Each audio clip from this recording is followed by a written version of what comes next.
मन के विशेषज्ञों ने मन पर एक खोज की और ये पाया कि जो हमारा चेतन मन होता है उससे 9 गुना ताकत हमारे अवचेतन मन की होती है। अगर 1 गुना ताकत चेतन मन के पास है तो 9 गुना ताकत अवचेतन मन के पास है। आपने कभी ख्याल किया कि आप समझते तो हैं कि क्रोध करना, आलस्य करना बुरी आदत है। हम जानते हैं, समझते हैं, लेकिन फिर भी उन चीजों से दूर नहीं रह पाते हैं। फिर भी हमें परिस्थिति पलटते ही गुस्सा आ जाता है, आलस्य आ जाता है।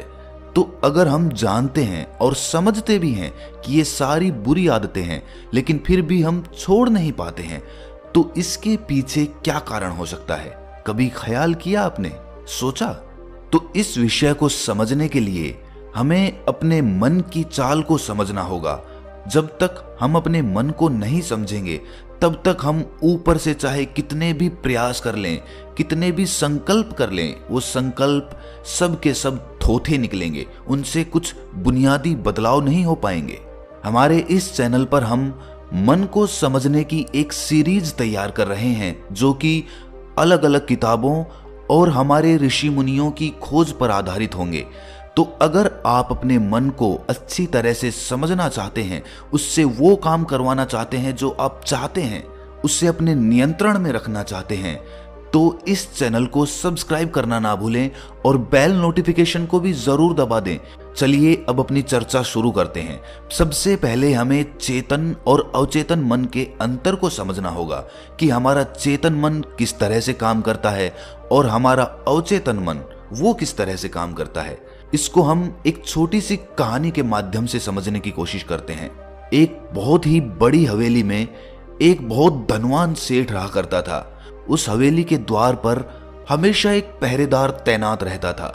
जब भी कोई हवेली में उपद्रव होता, कोई शोर शराबा होता, लड़ाई झगड़े की आवाजें आती, तो उस हवेली के पड़ोसी उस गेट पर पहुंच जाते और हवेली के दरवाजे पर पहुंचकर उस पहरेदार को खूब समझाते कि भाई तुम्हारी हवेली से बहुत सारी आवाजें आती है, लड़ाई झगड़े होते हैं, इससे हमारी शांति भंग होती है, कृपया करके इस लड़ाई झगड़े को खत्म करो, इस शोर शराबे को नियंत्रण में रखो।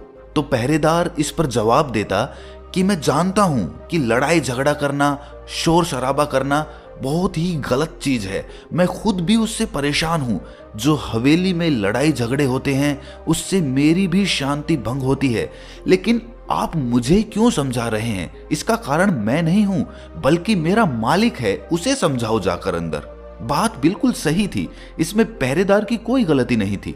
जब भी मालिक को कोई उपद्रव करना होता वो सीधा दरवाजे पर पहुंच जाता और वहां पर उपद्रव खड़ा करके फिर अपनी हवेली के अंदर चला जाता, और जो लोग उस उपद्रव से अशांत होकर हवेली के दरवाजे पर आते वो उस पहरेदार को समझाने लगते। बिल्कुल इसी तरह हमारा मन भी होता है, हमारा चेतन मन और हमारा अवचेतन मन। हमारा चेतन मन उसी पहरेदार की तरह है।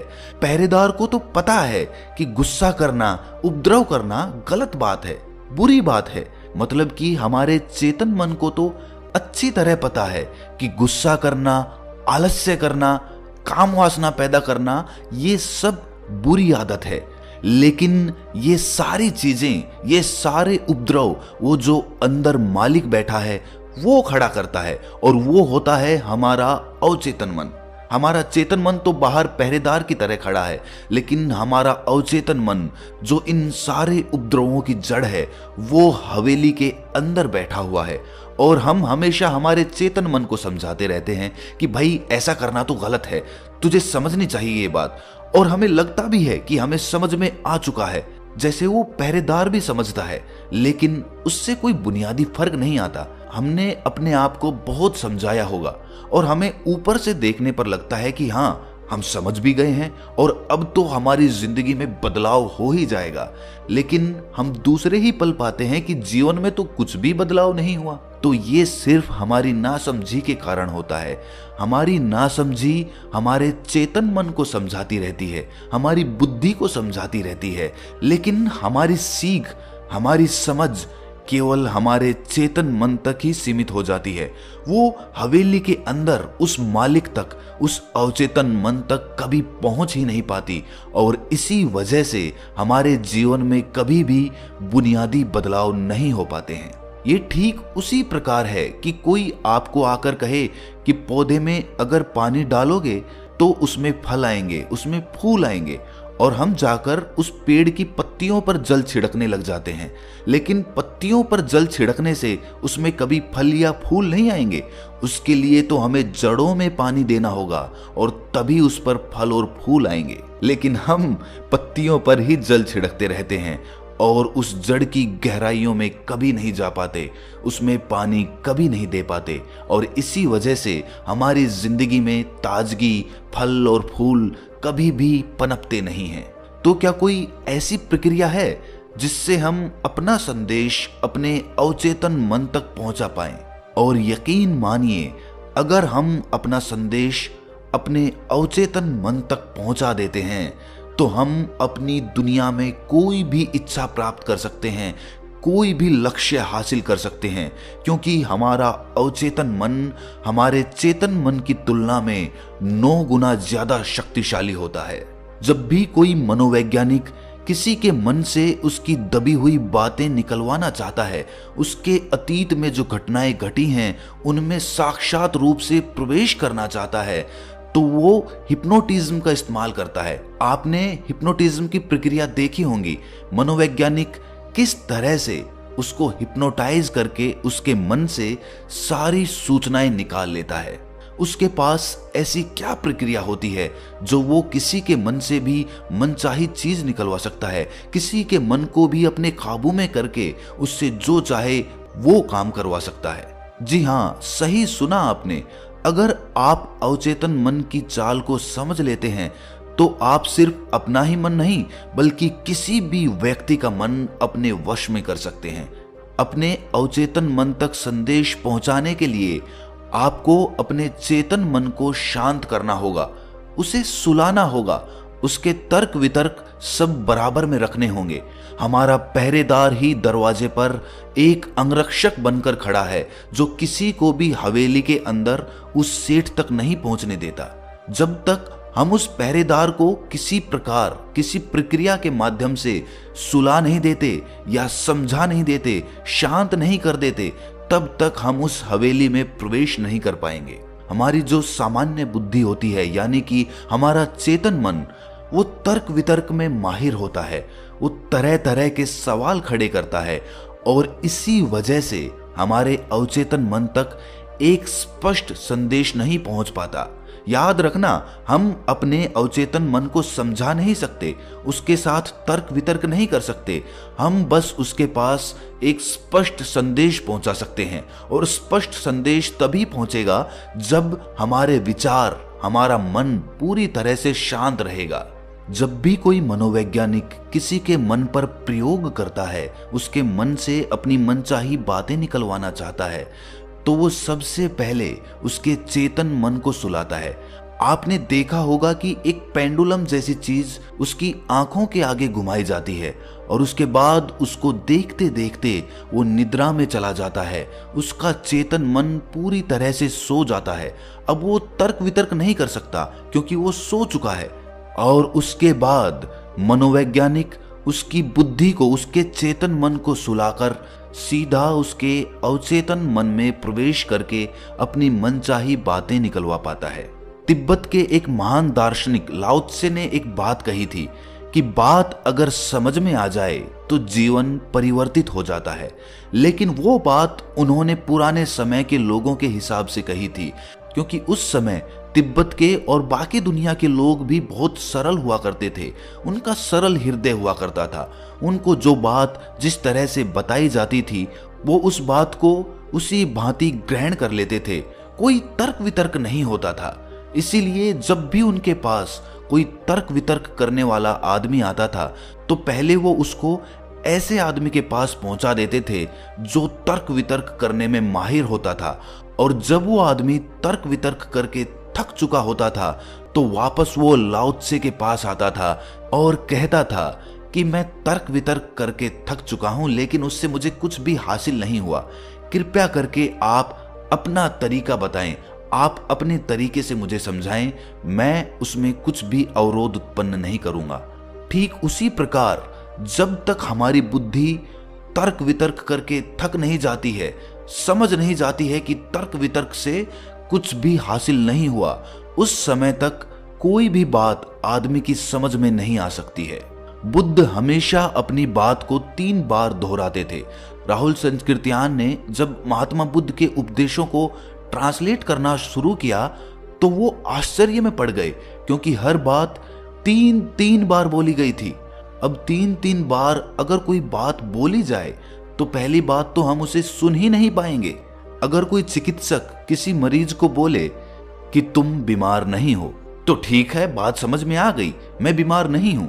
लेकिन वही बात अगर वो बार बार दोहराए तो आपको गुस्सा आ जाएगा। वो कहेगा कि हाँ भाई, समझ में आ चुकी है, एक बार में ही समझ में आ गई थी कि मैं बीमार नहीं हूं, तो इसको बार बार दोहराने का क्या मतलब है। लेकिन किसी बात को बार बार दोहराने से आपका चेतन मन उससे बोर हो जाता है। बार बार सुनने से आपका चेतन मन उस पर कोई ध्यान ही नहीं देता। वो चेतन मन धीरे धीरे सोने लगता है और उसके बाद जो बातें बार बार बोली जा रही हैं वो आपकी भीतरी परतों पर पहुंच जाती है। भीतरी परतों तक मतलब अवचेतन मन तक पहुंच जाती है। और जब कोई बात अवचेतन मन तक पहुंच जाती है तो यकीन मानिए आप बड़ी से बड़ी बीमारी को भी अपने आप ठीक कर सकते हैं। ऐसे प्रयोग दुनिया में बहुत से लोगों ने किए हैं। एक बार एक प्लेन क्रैश हो गया और उसमें जो पायलट था वो वहां से गिरने की वजह से उसकी सारी हड्डियां टूट गई थी। अधिकतर हड्डियां टूट चुकी थीं और वो अस्पताल में भर्ती हो गया था। उससे हिला डुला भी नहीं जाता था क्योंकि सारी हड्डियां टूट चुकी थीं। और सभी डॉक्टरों ने जवाब दे दिया था कि इतनी हड्डियों को जोड़ पाना और फिर से तुम्हें स्वस्थ कर पाना नामुमकिन सी बात है। लेकिन उस आदमी ने अपने अवचेतन मन को समझकर अपनी सारी हड्डियों को अपने आप ही ठीक कर लिया। ये सिर्फ हमारी अवचेतन मन की शक्तियों के कारण होता है। अनजाने में ही वो शक्तियां हमारे मन से काम करवाती रहती हैं और हमारा शरीर अपने आप स्वस्थ होने लग जाता है। पुराने समय में लोग सरल हुआ करते थे, साधारण हुआ करते थे। इतना तर्क वितर्क नहीं था। जो बात जिस तरह से समझाई जाती थी, जिस तरह से बोली जाती थी, उसी तरह से उनको वो समझ लेते थे। और आज के तथाकथित बुद्धिमान यानी कि इंटेलेक्चुअल लोग उन लोगों को रूढ़िवादी बोलते हैं, अंधविश्वासी बोलते हैं। लेकिन आपने एक बात नोटिस की है कि जो आदमी जितना ज्यादा इंटेलेक्चुअल होता है, जितना ज्यादा तार्किक होता है, वो उतना ही ज्यादा अशांत भी पाया जाता है। चाहे उसने अपनी बुद्धि का कितना भी प्रयोग किया हो, चाहे वो तर्क वितर्क में कितना भी समर्थ क्यों ना हो, लेकिन उसका मन फिर भी अशांत बना रहता है। तो फिर ये आश्चर्य की बात है कि इतना बुद्धिमान आदमी, इतना इंटेलेक्चुअल आदमी आखिर इतना अशांत कैसे हो सकता है। क्योंकि वो तो समझता है कि शांति ही जीवन का परम लक्ष्य होती है और फिर भी वो अशांत होता है। तो इसका सीधा सा एकमात्र कारण होता है कि जो बुद्धिमानी होती है वो हमारे चेतन मन का एक रूप होती है। चेतन मन से हम अपने रोजमर्रा के काम कर सकते हैं, हम उससे कोई भाषा सीख सकते हैं, उससे हम गाड़ी चला सकते हैं, उससे हम गणित सीख सकते हैं। यानी कि वो सभी सांसारिक चीजें जो संसार में जीवित रहने के लिए आदमी को रोजमर्रा की जिंदगी में करनी पड़ती है। लेकिन जहां तक बात आती है क्रोध, काम वासना, आलस्य इत्यादि, जो कि हमारे अवचेतन मन का हिस्सा होती हैं, उनको कहीं से सीखना नहीं पड़ता। आपने क्या कभी क्रोध करना सीखा है? आपने काम वासना सीखी है? अगर आपको जंगल में भी फेंक दिया जाए तो भी आप काम वासना अपने आप सीख लेंगे। तो इसमें हमारे चेतन मन का कोई भी रोल नहीं होता है। इसमें सिर्फ और सिर्फ हमारा अवचेतन मन कार्य करता है। यानी कि जो चीजें प्रकृति ने हमारे स्वभाव में भरी हुई हैं वो सिर्फ हमारे अवचेतन मन के माध्यम से बदली जा सकती हैं।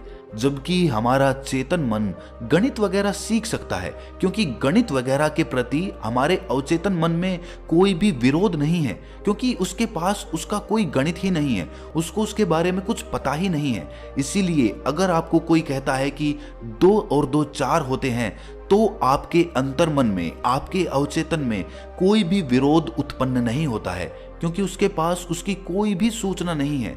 इसीलिए आपके चेतन मन को जिस प्रकार गणित समझाया जाएगा, वो बिना विरोध के उसी प्रकार उसको समझ लेगा। लेकिन जहां बात हमारे अवचेतन मन की आती है, तो वहां पर हमें स्पष्ट सूचनाएं भेजनी होती हैं, और जो सूचना स्पष्ट नहीं पहुंचेगी वो उस पर कभी कार्य नहीं करेगा। हमारे अवचेतन मन तक कोई सूचना स्पष्ट क्यों नहीं पहुंच पाती है? इसके मुख्य रूप से कुछ कारण होते हैं। सबसे पहला कारण तो यही होता है कि जब भी हम कोई सूचना अपने अवचेतन मन तक पहुंचाने की कोशिश करते हैं, तो हमारा चेतन मन उसके हानि और लाभ के बारे में सोचता रहता है, और जब तक हम उस विषय के बारे में स्पष्ट सूचना नहीं पहुंचा पाएंगे, वो कुछ भी काम नहीं करेगा।